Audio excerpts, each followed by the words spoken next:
앞서 전해드린 사드와 관련한 내용 한 발 더 들어가서 살펴보겠습니다. 국회팀 출입하는 김순철 기자와 함께합니다. 어서 오십시오. 우리나라와 중국이 산불 이란을 두고 입장차가 있었는데 우선 그 배경부터 설명을 해주시겠습니까? 네, 지난 2016년 박근혜 당시 대통령이 주한미군의 사드 배치를 공식 발표하면서 중국과의 갈등이 시작됩니다. 네. 중국은 한한령을 내려 경제 보복을 시작했는데요. 문재인 정부가 갈등 봉합에 나서게 됩니다. 이후 2017년 10월 한중은 관계 개선 관련 협의 결과를 발표하게 되는데요. 중국은 미 미사일 방어 구축, 사드 추가 배치, 한미일 군사 협력에 대한 우려를 나타냈다고 밝혔고 한국은 그동안 공개적으로 밝혀온 입장을 다시 설명했다며 다소 모호한 내용으로 언급했습니다.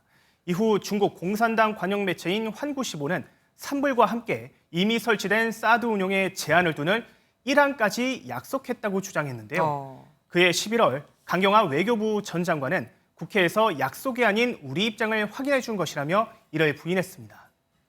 2020년 국정감사에서 남광표 당시 주일 대사는 협의 결과는 국가 간 약속이나 합의는 아니라는 취지로 말하기도 했는데요. 네. 하지만 이번에 공개된 국방부 내부 문건을 보면 한중 간 기존 약속에 산불 합의라는 표현이 있습니다. 문재인 정부의 해명이 실제와는 달랐다는 지적이 제기되는 대목입니다. 그리고 문재인 정부가 사드 기지 환경 영향 평가 이거를 지연시키는 의혹이 제기됐습니다. 네. 여권은 그 배경을 뭐라고 보는 겁니까? 지난 2019년에 작성된 국방부 보고서를 보면요.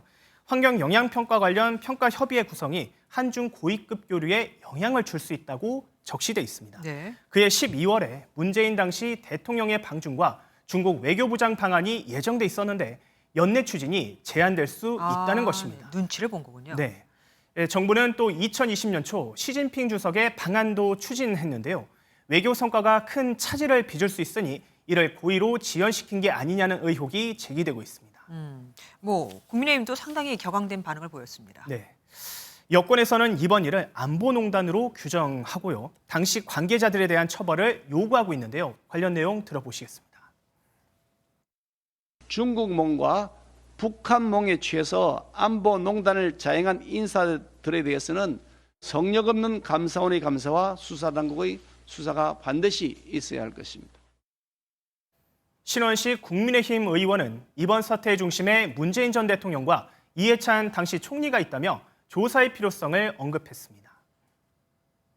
최고의 권력자가 이것을 딜레이시킬 수밖에 없다. 이해찬 전 대표나 문재인 전 대통령이나 조사나 수사하기 전에 본인들이 진실을 이실직고 하는 것이 저는 도리라고 보고요. 반면 민주당은 환경 영향평가가 지연된 건 미군이 2년 동안 사업계획서를 제출하지 않았기 때문이라며 반박하는 상황입니다. 네, 얘기 잘 들었습니다. 지금까지 김순철 기자와 함께했습니다. 안녕하세요. 김주하입니다. 공정하고 신속한 MBN 뉴스, 유튜브를 통해서도 만나보실 수 있습니다. 특히 더 많은 뉴스와 라이브를 보고 싶으시다면 오른쪽을 눌러서 구독하시면 됩니다. 어렵지 않죠? 빠르고 정확한 뉴스로 계속 찾아뵙겠습니다. MBN 뉴스를 시청해 주신 여러분 고맙습니다.